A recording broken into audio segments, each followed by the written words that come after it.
Só pra cima. Ah, isso aqui.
Amados irmãos, vamos ficar em pé.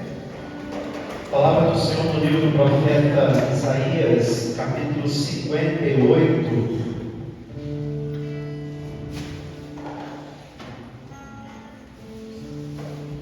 Verso 11.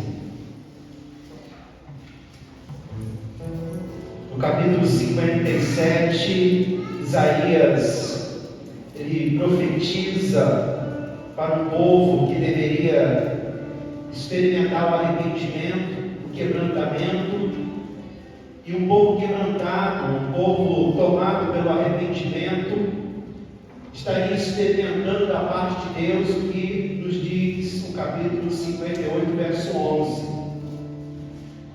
O Senhor te guiará continuamente fartará a tua alma até em lugares áridos, e fortificará os teus ossos. Serás como um jardim regado, e como um manancial cujas águas jamais faltam. Irmãos, nós estamos aqui, somos o povo de Deus. A obra redentora de Cristo gerou em nosso coração arrependimento. Por isso, a cada dia, nós vivenciamos esse arrependimento, nós reconhecemos as nossas falhas, os nossos erros, e numa atitude de humildade, nos colocamos diante de Deus e pedimos o perdão. A vida cristã é assim, e isso revela a humildade, e isso revela que realmente nós nascemos de novo. Até porque Jesus ele começa o seu ministério dizendo: arrependei-vos e crede no Evangelho. E esse povo agora redimido, esse povo agora transformado, é um povo que experimenta da parte de Deus o poder, a graça. Será um jardim regado, um manancial cujas águas jamais faltam. Jamais voltará o poder, o mover sobrenatural do Espírito Santo em nossas vidas. Nós vamos orar nesse momento, vamos pedir a Deus que Deus esteja nos preparando para aquilo adorarmos. Nós que agora em Cristo somos esse jardim regado. Agora, em nós, o mover do Espírito Santo nos renova a cada momento, e é por isso que podemos adorar em espírito e em verdade.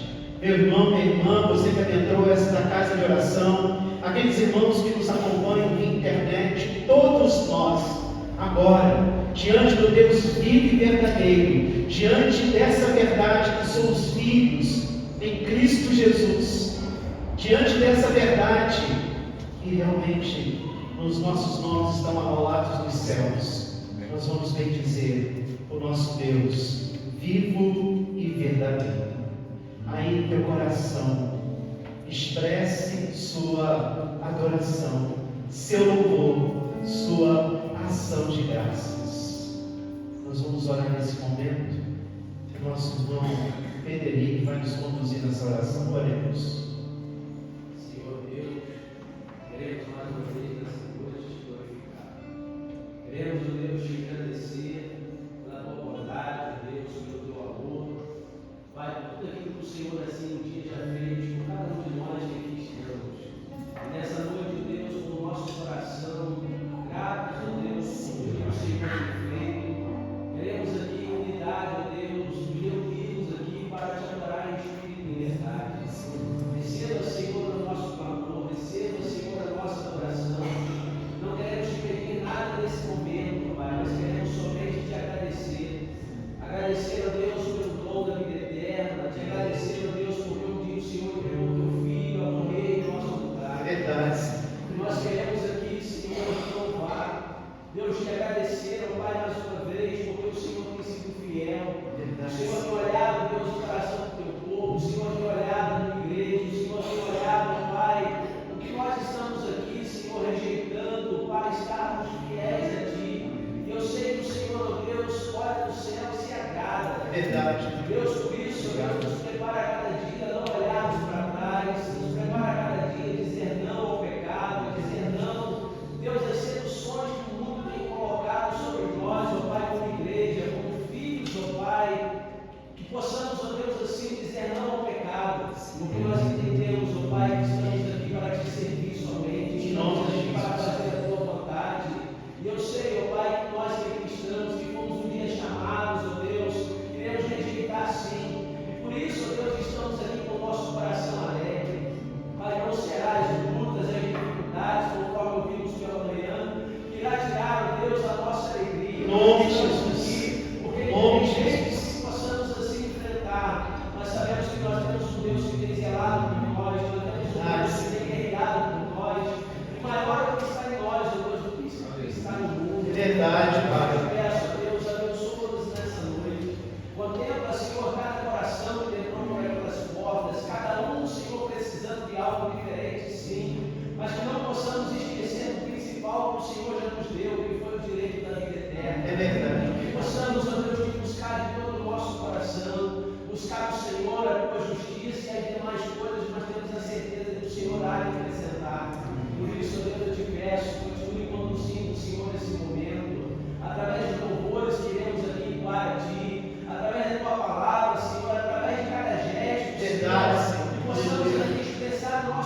nosso Deus, aquele que é o rochedo da nossa salvação, Jesus, em tua presença, o que o povo aqui se reúne para te adorar, tomado pela alegria da salvação em Cristo Jesus. Irmãos, celebremos o Senhor com tudo que temos, com tudo que somos. Jesus em tua presença. Aleluia.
Eis-me aqui outra vez para te celebrar, Senhor, também para cumprir os teus votos de fidelidade. Por isso, nesse momento também nós vamos trazer aqui à frente nossos dízimos, nossas ofertas. Nós vamos devolver parte daquilo que Deus tem nos dado com abundância. Não tem nos faltado nada, irmãos. Deus é fiel. Mas acima de tudo, nós entendemos que esse momento não é uma barganha, de forma alguma. É apenas um reconhecimento de que Deus tem sido generoso para com cada um de nós. Esse é o momento da igreja. Se porventura conosco está alguém que não faz parte da nossa igreja ainda, não se sinta constrangido a isso. Vamos, irmãos, louvar, celebrar. Vamos também trazer aqui à frente os nossos dízimos e as nossas ofertas. Eis-me aqui, Senhor, Deus.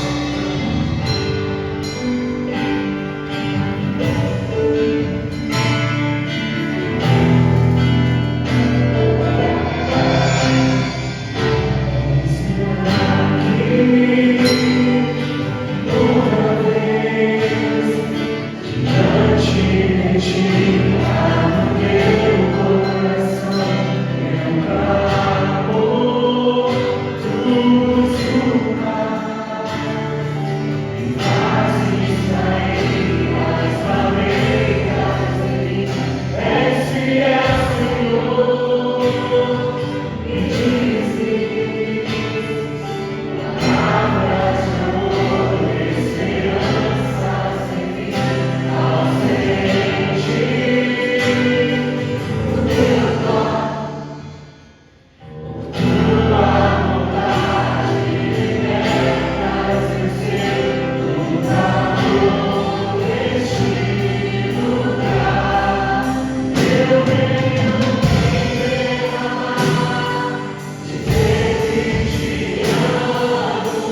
Espírito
Vamos agradecer de todo o nosso coração. Agradecer pela vida de nossas crianças tão abençoadas. Crianças que, como flores, enfeitam essa igreja, amém, irmãos? E a nossa oração é que elas, a cada dia mais, possam ter o conhecimento de nosso Deus em suas vidas. Nossa irmã Ivone vai orar, vai agradecer a Deus por tudo que Ele tem nos feito, pelos dízimos, pelas ofertas, pela vida de nossas crianças. Oremos. Senhor, te agradecemos mais uma vez nesse dia, pelo privilégio de estarmos aqui na tua casa, louvando e bendizendo. Te agradecemos, ó Pai, porque o Senhor tem sido fiel para conosco. O Senhor tem nos abençoado de tal forma, Pai, que não temos nem como expressar a gratidão das nossas vidas, porque o Senhor tem sido, Pai, muito bom para conosco. Dando vida, saúde, trabalho. Te agradecemos, ó Pai, porque podemos dar os nossos dízimos, ó Pai, para recursos na tua casa. Queremos também te agradecer muito pelas crianças, ó Pai, dessa igreja, pelos professores, ó Pai. Tudo aquilo que eles aprenderem ali na classe, ó Pai, possam colocar em prática. Em nome de Jesus.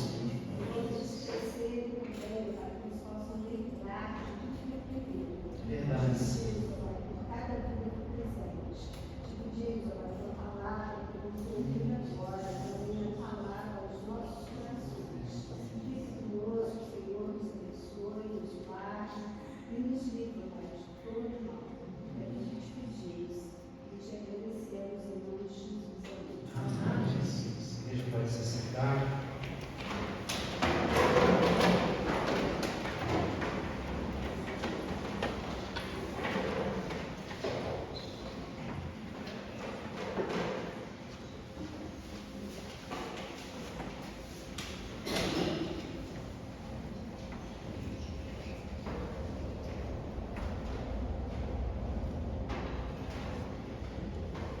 Nós vamos abrir a palavra do Senhor, carta aos Hebreus, capítulo 1.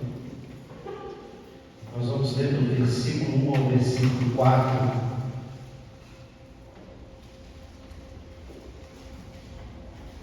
mais do que nunca nós precisamos buscar a compreensão da verdade, ter o conhecimento da sã doutrina, porque o que é falso se levanta a cada momento diante da igreja, o falso ensino, as heresias, muito bem articuladas, diga-se de passagem. Por isso, mais do que nunca, a igreja precisa estar fundamentada na palavra, precisa ter conhecimento teológico, doutrinário, para que o falso ensino não esteja nos assediando e nos confundindo. Hebreus capítulo 1, do verso 1 ao verso 4. Havendo Deus outrora falado muitas vezes, de muitas maneiras aos pais pelos profetas, nestes últimos dias nos falou pelo Filho, a quem constituiu herdeiro de todas as coisas, pelo qual também fez o universo. Ele, que é o resplendor da glória e a expressão exata do seu ser, sustentando todas as coisas pela palavra do seu poder. Depois de ter feito a purificação dos pecados, assentou-se à direita da majestade nas alturas, tendo se tornado tão superior aos anjos, quanto herdou mais excelente nome do que eles. Pai, obrigado por tua palavra, e mais uma vez te pedimos, Pai, que o Senhor esteja falando aos nossos corações. Pai, precisamos sair daqui mais firmados, mais conscientes, ó Pai, do que o Senhor tem colocado diante de nós como verdade. Por isso, Pai, é a nossa oração, em nome de Jesus. Amém. Irmãos, essa semana eu tive o desprazer de estar diante de um vídeo, por acaso, e nesse vídeo, uma pessoa que se diz pastor evangélico fez a seguinte afirmação, abre aspas: eu vou falar uma coisa aqui que vai parecer uma loucura, e na verdade é. Se tivéssemos de escolher um dos testamentos e jogar o outro fora, poderíamos jogar fora o Novo Testamento e não mudaria nada em nossas vidas. Com isso, ele estava fazendo uma defesa ao Antigo Testamento, que também é muito atacado em nossos dias, inclusive por pessoas que se dizem cristãs. Mas isso é interessante, irmãos, que para atacar uma heresia, que é rejeitar o Antigo Testamento, ele criou outra heresia, dizendo que o Novo Testamento não tem importância. Porque todas as doutrinas que estão no Novo Testamento estão no Antigo Testamento. E essa pessoa falou isso com uma convicção tão grande, e eu fiquei a imaginar, irmãos, quantas pessoas, diante dessa palavra, diante de uma convicção tão grande, não foram levadas a pensar que realmente o Novo Testamento não é tão necessário assim. Sabemos, irmãos, por que o Novo Testamento incomoda tanta gente, inclusive aqueles e muitos daqueles que se dizem cristãos, que estão aí ao púlpito, pregando, em nome de Deus, em nome de Cristo. Muitos rejeitando o Antigo Testamento e muitos rejeitando o Novo Testamento. Depois, no final, nós faremos algumas considerações importantes sobre isso. Mas primeiro, irmãos, vamos combater essa heresia. O Novo Testamento pode ser descartado? À luz do texto que lemos, vamos examinar a verdade bíblica sobre a revelação de Deus em Cristo e a importância do Novo Testamento como palavra inspirada de Deus. O Novo Testamento como também uma coleção de documentos sagrados inspirados por Deus. Verdades sobre o Novo Testamento, combatendo essa heresia.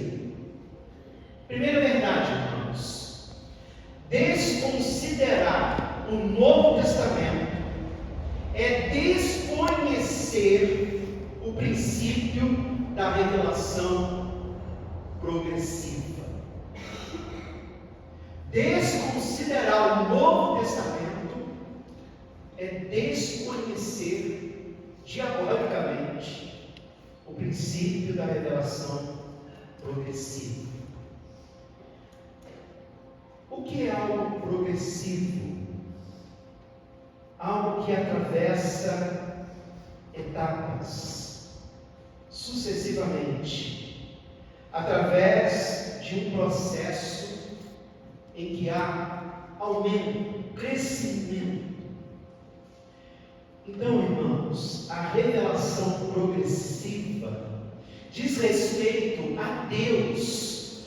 No decorrer da história, Deus ele vai se revelando a sua pessoa, como também ele vai revelando o seu propósito, ou os seus propósitos aos seus filhos e filhas. Nesse sentido, nós entendemos, é claro que nós já sabemos disso, mas muitos ainda no imaginário acham que Deus, em determinado momento, Ele nos deu essa coleção de livros, de repente através das mãos de um anjo. Esses 66 livros que estão aqui em nossa Bíblia, 39 no Antigo e 27 no Novo Testamento. Então, para muitos, essa é a compreensão. Simplesmente Deus, em determinado momento, deu aos seres humanos essa coleção de 66 livros. E não foi assim, irmãos. Essa coleção de livros, documentos inspirados, foi nos dada progressivamente, gradativamente. Basta dizer que Gênesis, como os primeiros 5 livros da Bíblia lá no Antigo Testamento, são datados de aproximadamente 1600 a.C.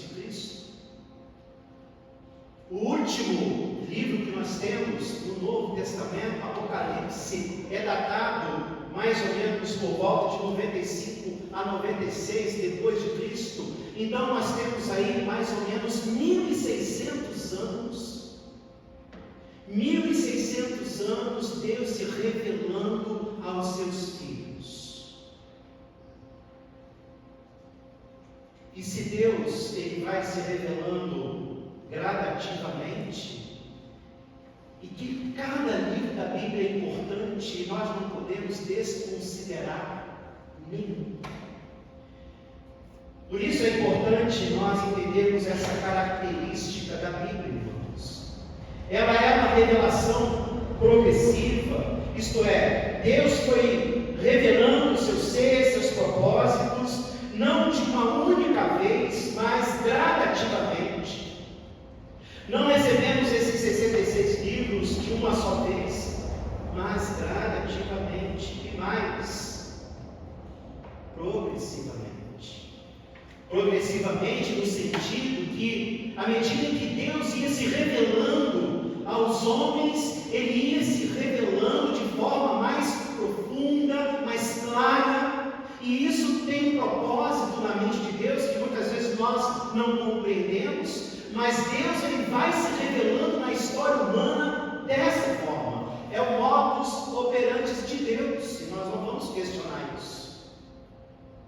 Então Deus ele vai se revelando gradativamente, progressivamente.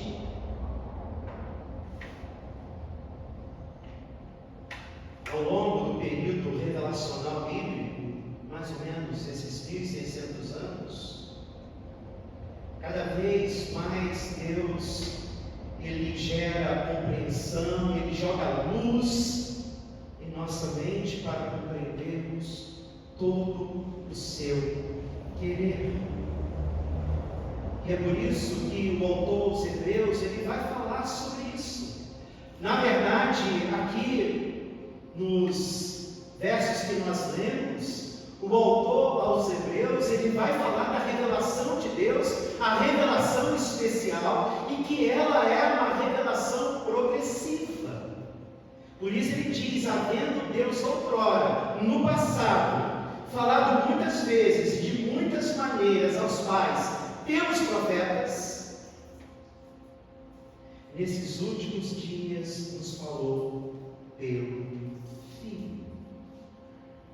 Nos últimos dias, na era do Novo Testamento, então como alguém pode se ver na presunção de achar que o Novo Testamento, que nos revela o cumprimento das profecias do Antigo, Jesus vindo em carne, aquilo que os profetas disseram, profetizaram no Antigo, agora, irmãos, muitos estão vendo com os olhos da carne, homens e mulheres que vivenciaram a pessoa de Cristo quando ele esteve nesse mundo.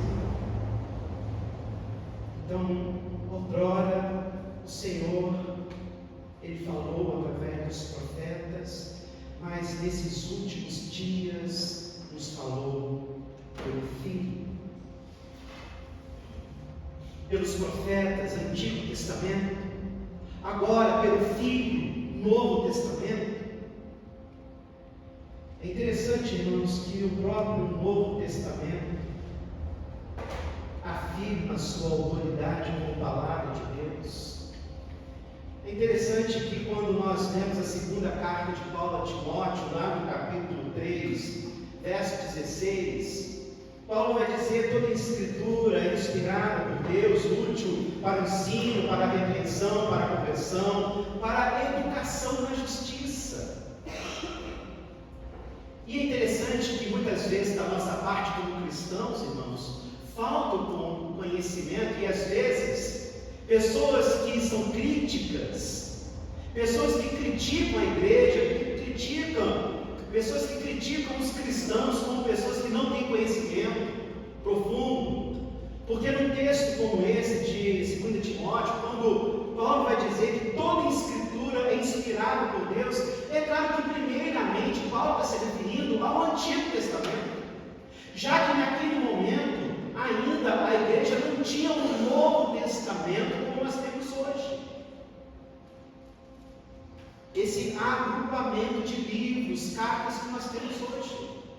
Naquele momento em que Paulo estava pregando, quando ele fala que toda a escritura é inspirada por Deus, é claro que primeiramente ele está se referindo ao Antigo Testamento, embora também que ele entendia que aquilo que Jesus estava dando a ele, como aos demais escritores neotestamentários, era também palavra inspirada. Aí sim, nós vamos para 2 Pedro, capítulo 3. O próprio Novo Testamento afirma sua autoridade como palavra de Deus. Quando Pedro fala sobre o ensino de Paulo, e que muitos estavam deturpando o ensino de Paulo, Pedro vai falar o seguinte, 2 Pedro, capítulo 3, verso 16. Ao falar acerca desses assuntos, os ignorantes e instáveis deturpam, como também deturpam as demais escrituras para a própria destruição deles. Quando Pedro diz que as pessoas estão deturpando o ensino de Paulo, ele vai falar o seguinte: como deturpam as demais escrituras. Então Pedro já entendia que tanto os ensinos de Paulo, quanto também os ensinos dele, estavam dentro desse grupo de escritos denominados inspirados por Deus. Então, os ensinos de Paulo, os ensinos de Pedro, dados por Cristo, também são escritura sagrada. É interessante, irmãos, perceber que isso aqui não é acaso. Deus tem um propósito para tudo.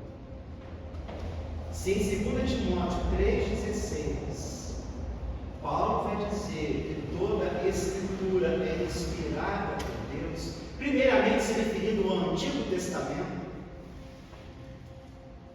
Então aqui, na segunda carta de Pedro, também capítulo 3, versículo 16, isso aqui não é coincidência, irmãos. Eu entendo que aqui o Espírito Santo faz uma ligação do texto bíblico, porque em 2 Pedro 3,16, Deus vai nos dizer que os ensinos dos apóstolos são também escritura sagrada. Então, dizer que o Novo Testamento pode ser descartado é desconsiderar o Novo Testamento como palavra de Deus inspirada. É também desconsiderar o princípio da revelação progressiva de Deus. Deus foi se revelando através da história. Segunda verdade, irmãos, que esse texto nos ensina: a revelação progressiva tem o seu ápice e encerramento na pessoa de Jesus e, consequentemente, nos escritos do Novo Testamento. Tão importante quanto a primeira verdade, desconsiderar o Novo Testamento é desconsiderar a revelação progressiva de Deus. O Novo Testamento também é palavra de Deus, e mais ainda, o Novo Testamento é o ápice e o encerramento da revelação de Deus aos homens. E aqui o autor aos Hebreus também vai nos afirmar isso, quando ele diz o seguinte: havendo Deus outrora falado muitas vezes e de muitas maneiras aos pais pelos profetas, nestes últimos dias nos falou pelo Filho, a quem constituiu herdeiro de todas as coisas, pelo qual também fez o universo. Verso 3, preste atenção. Ele que é o resplendor da glória e a expressão exata do seu ser, isto é, o ser de Deus, sustentando todas as coisas pela palavra do seu poder, depois de ter feito a purificação dos pecados, assentou-se à direita da majestade nas alturas. Irmãos, por que essa verdade é importantíssima? A revelação progressiva tem o seu ápice e encerramento na pessoa de Jesus Cristo, nos seus ensinos e, é claro, consequentemente, no Novo Testamento. Porque o que não falta hoje, irmãos, são pessoas dizendo que tem uma nova profecia uma nova doutrina. E desculpe usar aqui o termo, esse cidadão que se diz pastor, vai para a internet, desqualifica o Novo Testamento, irmãos. Isso é uma afronta a Deus, é o próprio Cristo. Ele que é a plenitude da revelação de Deus. Ele que é a expressão exata do seu ser. Então nós, cristãos, evangélicos, reformados, entendemos que a revelação progressiva de Deus, isto é, a revelação especial, a palavra dele, tem o seu ápice, o seu ponto máximo, superior na pessoa de Cristo, porque Jesus é a expressão exata do ser de Deus. Só Jesus Cristo pode revelar Deus de forma perfeita. Por isso Jesus ele foi enviado, irmãos. Jesus foi a última oportunidade de Deus aos homens de compreender quem Ele é, os seus propósitos, os seus desígnios. Jesus veio, Ele é a expressão exata do ser de Deus, da perfeição de Deus. Ele sabe interpretar perfeitamente toda a palavra de Deus, toda a verdade de Deus, toda a doutrina dada por Deus. Ele sabe interpretar de forma profunda, exata e definitiva. Mas muitos têm se levantado, falsos profetas, falsos mestres, dizendo que tem uma revelação a mais.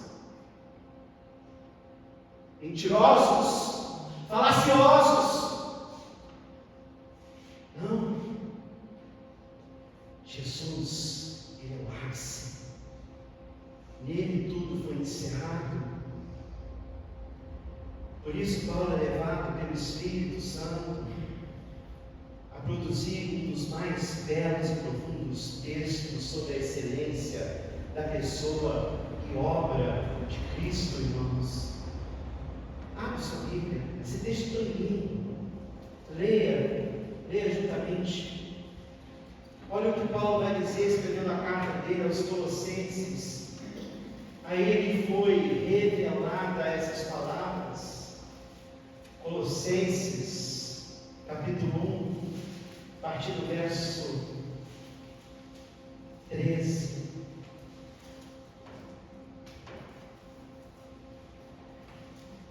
Ele nos libertou do império das trevas e nos transportou para o reino do Filho do seu amor, no qual temos a redenção, a remissão dos pecados. Este é a imagem do Deus invisível, o primogênito de toda a criação, pois nele foram criadas todas as coisas, nos céus e sobre a terra, as visíveis, as invisíveis, sejam tronos, sejam soberanias, quer principados, quer potestades, tudo foi criado por meio dele e para ele. Ele é antes de todas as coisas, nele tudo subsiste. Tudo subsiste. Ele é o cabeça do corpo da igreja, ele é o princípio, o primogênito de entre os mortos, para em todas as coisas ter a primazia. Jesus tem a primazia sobre todos e sobre tudo. Nenhum homem é mais do que Cristo, irmãos, mas muitos têm se colocado acima dele. E que, havendo feito a paz pelo sangue da sua cruz, por meio dele, reconciliar-se consigo mesmo todas as coisas, quer sobre a terra, quer nos céus. Ele é a cabeça do corpo da igreja, ele é o princípio, o primogênito de entre os mortos, para em todas as coisas ter a primazia. Jesus. Por mais que o Antigo Testamento tenha profetizado a pessoa e a obra de Cristo, É o Novo Testamento, irmãos, que o vemos de uma forma tão clara, maravilhosa, através dos registros dos evangelhos, detalhes de sua vida, suas palavras, atitudes, perfeições, milagres, curas, interações com os seres humanos. É através dos evangelhos que nós contemplamos a beleza de Cristo. Por mais que o Antigo Testamento tenha profetizado acerca de Cristo, é no Novo, irmãos, que a pessoa dele se revela de forma tão grandiosa, bela, maravilhosa, incomparável. Quando nós lemos os relatos da sua vida, tudo que ele falou, ele fez, o seu comportamento, as suas atitudes, o seu caráter, a sua ética, o seu amor, tudo está no Novo, irmãos. Como alguém pode dizer que o Novo Testamento é descartável? Isso é uma heresia, irmãos. Isso é uma afronta. O argumento é que tudo que de doutrina nós temos no Novo Testamento, temos no Antigo, nem tudo. Basta dizer que, inclusive, a interpretação correta do que está no Antigo é Jesus que nos dá, irmãos. E por mais que muitas doutrinas do Novo Testamento estejam lá no Antigo, de alguma forma, não estão de forma tão clara como estão no Novo Testamento. Trindade, céu, inferno, volta de Cristo. No que diz respeito à interpretação, irmãos, como nós podemos descartar o Novo Testamento? Jesus, quando ele vai ensinar a palavra do Sermão do Monte, olha só como o Novo Testamento é imprescindível.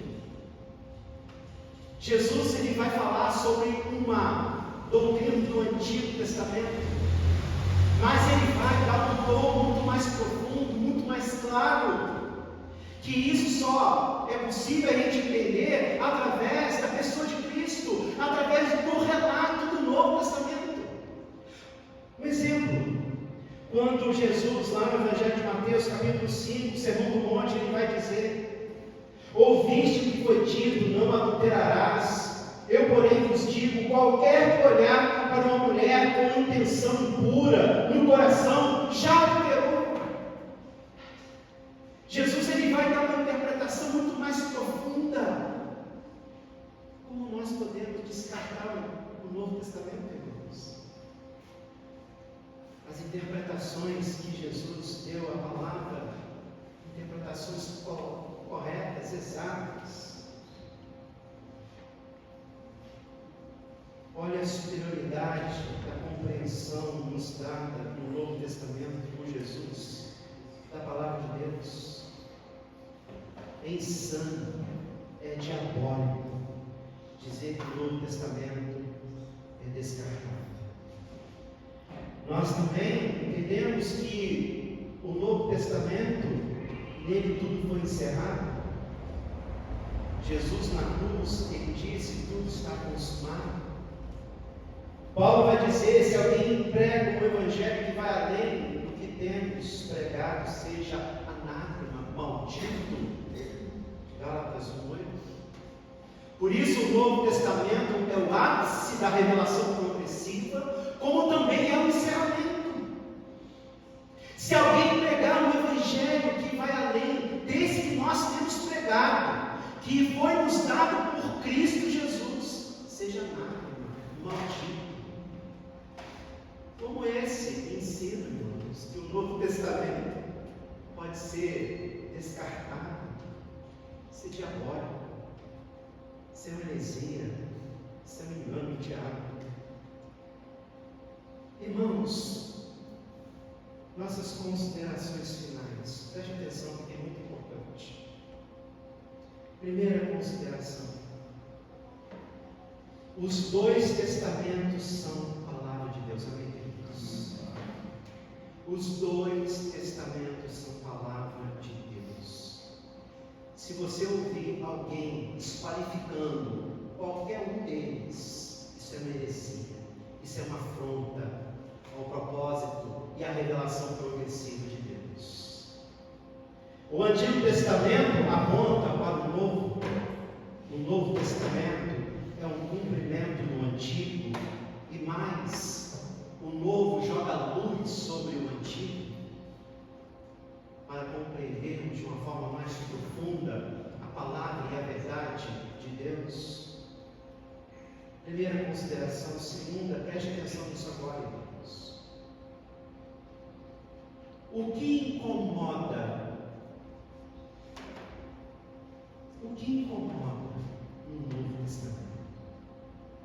Por que o Novo Testamento incomoda tanta gente? E pasmem, cristãos. E mais ainda, líderes que se dizem pastores, teólogos. Por que, irmãos, que o Novo Testamento incomoda tanta gente?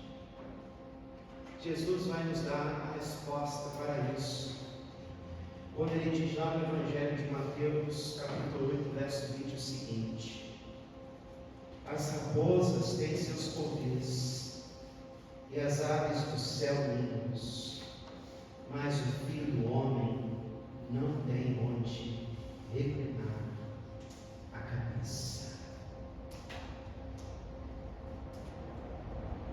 Tem muita gente desqualificando o Novo Testamento, irmãos, porque o Novo Testamento desmoraliza essa nefasta teologia da prosperidade. É por isso que muitos jogam desconfiança sobre o Novo Testamento, porque o Novo Testamento que nos revela a pessoa de Cristo, o que é realmente a verdade de Deus, os propósitos de Deus para a vida das pessoas, desmoraliza essa teologia nefasta da prosperidade, essa teologia nefasta da confissão positiva. Você pode, você sabe tudo, você tem mérito. Esse evangelho falso, coach, aonde o que se faz é ensinar técnicas motivacionais que depositam no homem a força, o sucesso. Você pode, e Deus aí é um coadjuvante. Você pode. O valor está no homem. É isso que a gente ouve, irmãos, nessas ditas igrejas do Evangelho Coach. Quando se chega ali, o que mais se ouve é o seguinte: o homem é o centro.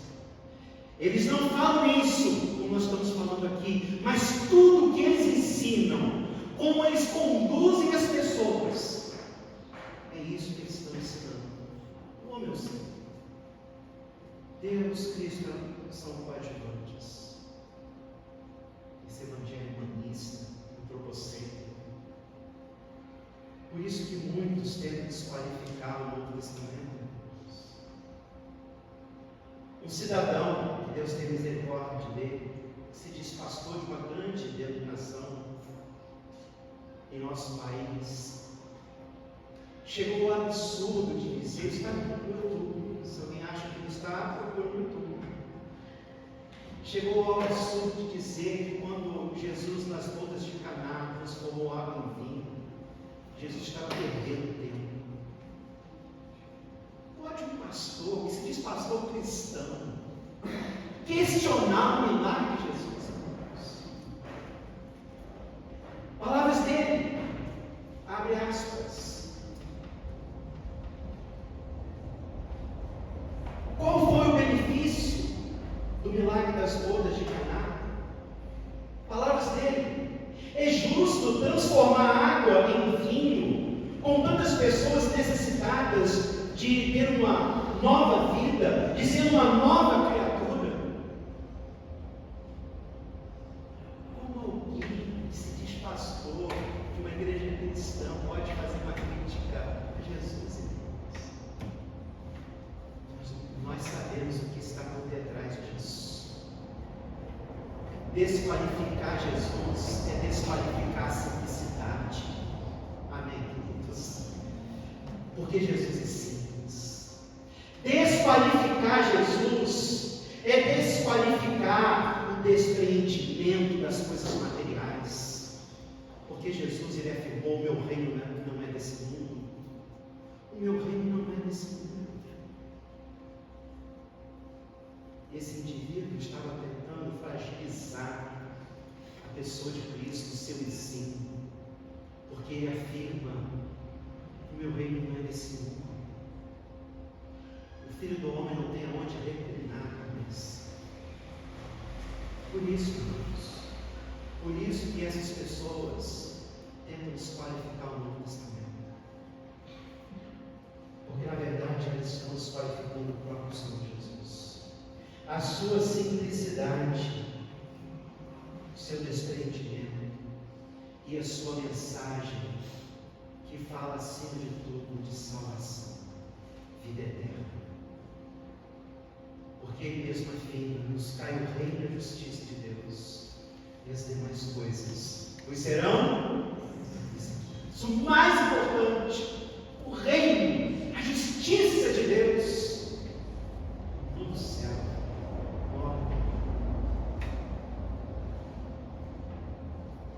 Por último, irmãos,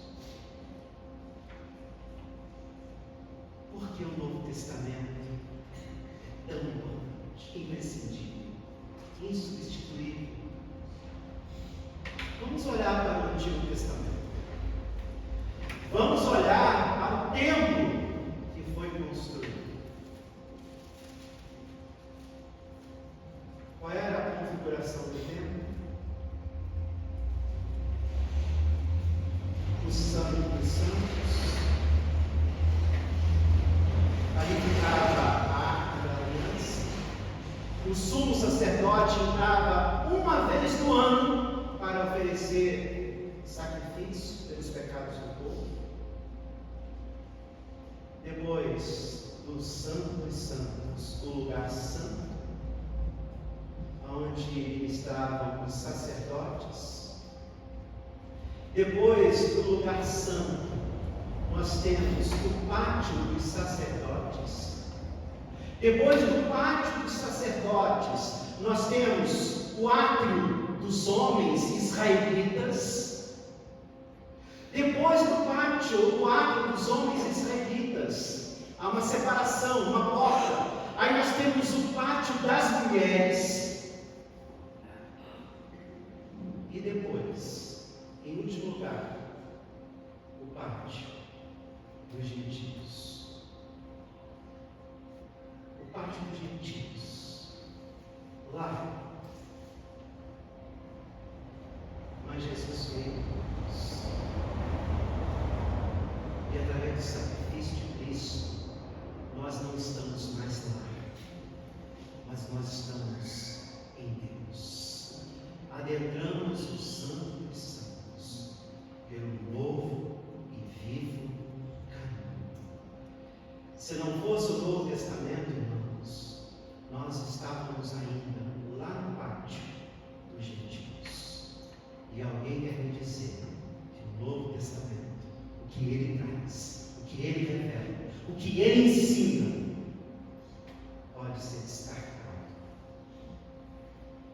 Que Deus tenha misericórdia, que Deus tenha misericórdia dessas pessoas usadas pelo inferno para tocar naquilo que de mais precioso nós temos, a palavra de Deus, e ela, acima de tudo, manifesta a pessoa de Cristo Jesus.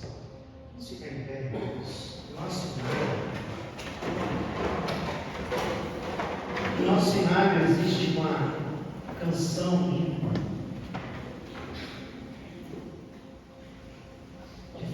sobre a voz do Evangelho. Os irmãos entendem o que nós ouvimos aqui. Esteja atento, busque conhecimento, cuidado, porque os falsos mestres estão aí, os falsos pastores, os falsos profetas estão aí, tentando macular a verdadeira fé. Mas cabe a nós, cabe a você, na igreja, ter o conhecimento, ter a firmeza, porque nós hoje, irmãos, nós é que somos a voz profética. Não ensinando uma nova profecia, mas voz profética no sentido de ensinar a verdade de Deus dada aos homens. Essa verdade se revela de forma plena em Cristo Jesus. Que a gente nunca deixe de ouvir com todo temor, reverência, a voz do Evangelho.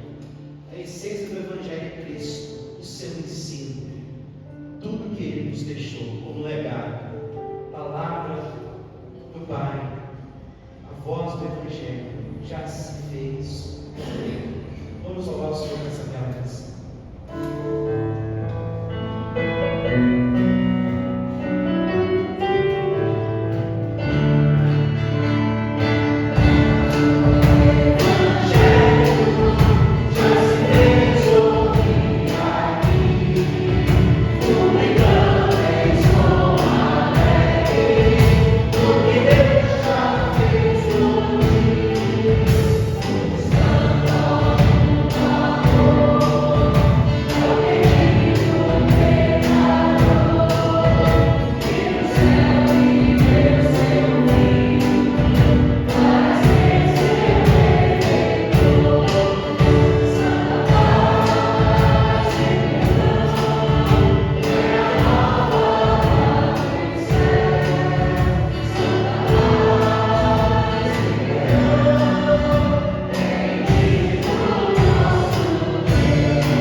Salvai-vos desde já, não vos detenhais do mal, cobiçando os seus prazeres, pois os pode ser fatal. Pai, nós queremos te agradecer, porque nesta noite, mais uma vez, o Senhor abriu os nossos olhos, para compreendermos a Tua Palavra, e acima de tudo, que ela é a Tua revelação progressiva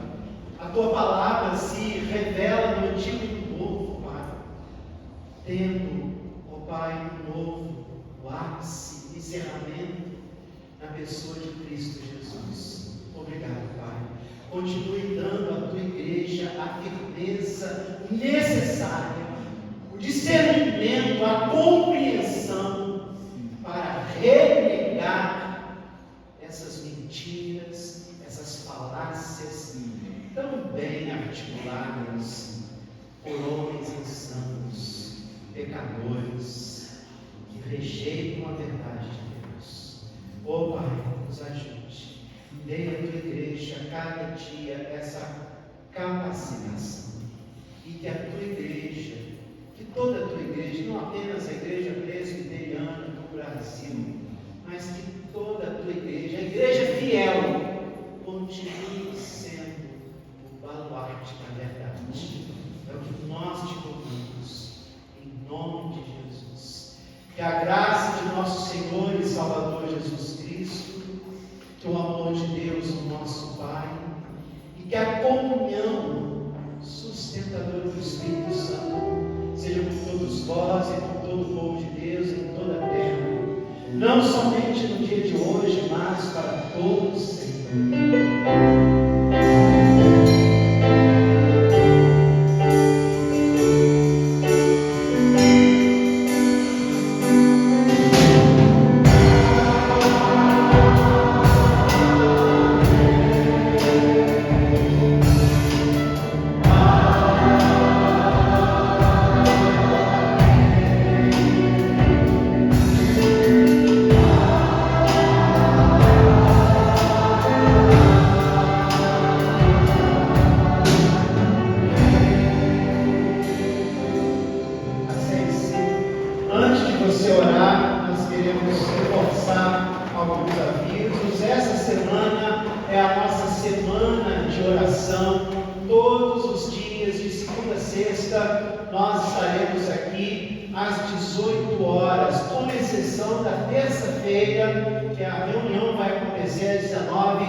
Então, com exceção da terça, 19h30, os demais dias, às 18 horas, nós estaremos aqui orando pela igreja, pelas famílias da igreja, pelo trabalho da igreja, e nós sabemos o quanto nós precisamos rogar ao Pai as suas muitas bênçãos. Irmãos, também reforçando o aviso do nosso chá missionário, que vai acontecer sábado que vem, às 16 horas, aqui em nossa igreja.